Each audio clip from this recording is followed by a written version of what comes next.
मोदी के सत्ता संभालने के बाद से एक जो क्षेत्र है जिसमें बिना रुके बिना थके काम हुआ, यहाँ तक कि महामारी के वक्त भी जब सब कुछ ठप पड़ गया था, एक विभाग था जो तब भी काम कर रहा था, रेलवे विभाग।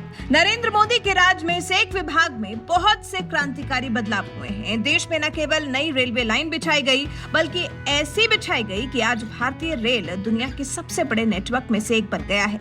पिछले कुछ समय से भारतीय रेलवे में हम तेजी से हो रहे बदलाव के दौर से गुजर रहे हैं। आज के वक्त में नई नई तकनीक के साथ भारतीय रेल को आगे बढ़ाया जा रहा है। रेलवे मार्ग का बिजलीकरण, रेलवे कोच को बदला जाना, उसे और सुविधा पूर्वक बनाना, ऑनलाइन टिकट बुकिंग सुविधा को देश में लोकप्रिय बनाना और साथ ही वंदे भारत जैसी ट्रेनों की लॉन्चिंग।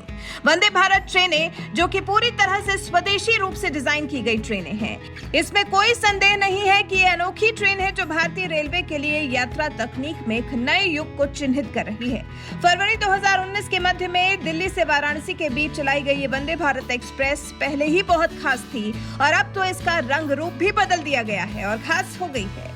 जी, नए रंग में रंगी नजर आएगी वंदे भारत एक्सप्रेस। रेल मंत्री अश्विनी वैष्णव ने शनिवार को चेन्नई में इंटीग्रल कोच फैक्ट्री का दौरा किया। इस फैक्ट्री में वंदे भारत ट्रेनों का निर्माण किया जाता है। फैक्ट्री में उन्होंने नए वंदे भारत ट्रेनों का निरीक्षण किया। समाचार एजेंसी एएनआई ने एक वीडियो जारी किया जिसमें देखा जा सकता है कि नए रंगों में वंदे भारत ट्रेन को तैयार किया गया है। नए रूप में वंदे भारत ऑरेंज, व्हाइट और ब्लैक रंग के कॉम्बिनेशन में दिखेगी, जबकि अभी तक semi high speed train Vande Bharat का रंग ब्लू और व्हाइट था। रेल मंत्री ने फैक्ट्री के निरीक्षण के दौरान फिर यह भी बताया कि इस ट्रेन का नया रंग भारतीय तिरंगे से प्रेरित है। उन्होंने कहा, इस नई ट्रेन में ऑरेंज कलर प्रमुखता से उभर कर आ रहा है। साइड से देखने पर ब्लैक और ऑरेंज कलर दिखाई दे रहा है। अश्विनी वैष्णव ने बताया, एक नई सुरक्षा सुविधा एंटी क्लाइंबर्स या एंटी क्लाइंबिंग डिवाइस जिस पर हम काम कर रहे हैं उसकी भी समीक्षा की गई। ये सभी वंदे भारत और अन्य ट्रेनों में मानक सुविधाएं होंगी। रेल मंत्री अश्विनी वैष्णव ने यह भी बताया कि अब तक वंदे भारत ट्रेन में 25 से ज्यादा सुधार किए गए हैं। रेल मंत्रालय ने फील्ड यूनिट से मिले सभी इनपुट्स को नए बदलावों में शामिल किया है। आगे वैष्णव ने यह भी कहा कि ये मेक इन इंडिया की एक अवधारणा है।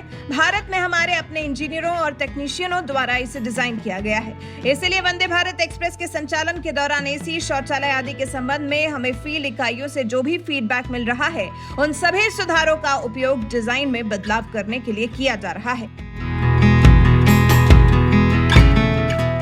और फिर हम देख भी रहे हैं कि देश में कितनी तेजी से वंदे भारत ट्रेनों का जाल बिछाया गया है। अभी शुक्रवार को ही पीएम मोदी ने उत्तर प्रदेश के गोरखपुर स्टेशन पर वंदे भारत एक्सप्रेस ट्रेनों के 2 नए और उन्नत संस्करणों गोरखपुर लखनऊ और जोधपुर साबरमती को हरी झंडी दिखाई, जिसमें देश भर में कुल परिचालन सेवा एक महत्वपूर्ण मील के पत्थर पर पहुंच गई है। भारत का ये semi high speed train set अब देश के सभी रेल विद्युतीकरण राज्यों में अपनी सेवाएं प्रदान करता है। 50 परिचालन सेवाओं के साथ वंदे भारत एक्सप्रेस ने रेल यात्रा में क्रांति ला दी है। अत्याधुनिक सुविधाएं प्रदान की हैं और यात्रियों के लिए यात्रा का समय भी कम किया गया है। सोचिए, 15 फरवरी 2019 को नई दिल्ली और वाराणसी के बीच चलने वाली पहली वंदे भारत एक्सप्रेस को हरी झंडी दिखाई गई थी। उसके बाद से वंदे भारत की स्पीड रुकी ही नहीं। उसके बाद से तो लगातार एक के बाद एक अलग अलग रूट्स पर इसे शुरू किया जा रहा है। अब तक कुल 25 वंदे भारत ट्रेनें हो गई हैं। ये अपने आप में नरेंद्र मोदी सरकार के लिए एक बहुत बड़ी उपलब्धि है और अब तो सरकार इसके किराए में भी कमी लाने पर विचार कर रही है। घटेगा वंदे भारत ट्रेन का किराया। रेल मंत्रालय एसी ट्रेन टिकटों का किराया घटाने के लिए रियायती किराया योजना लेकर आया है। इसके तहत वंदे भारत सहित सभी एसी चेयर कार और एसी सीटिंग सुविधाओं वाली ट्रेनों के किराए में कटौती की जाएगी। यात्रियों की संख्या के आधार पर टिकटों की कीमतों में 25% तक की कमी की जाएगी। इसे तत्काल प्रभाव से लागू भी कर दिया गया है। वैसे जो वंदे भारत में नए नए बदलाव किए जा रहे हैं और अब तो जिस तरह से इसे केसरिया रंग में रंग दिया गया है, इस बारे में आपका क्या कुछ कहना है? अपनी राय हमें कमेंट कर जरूर बताएं।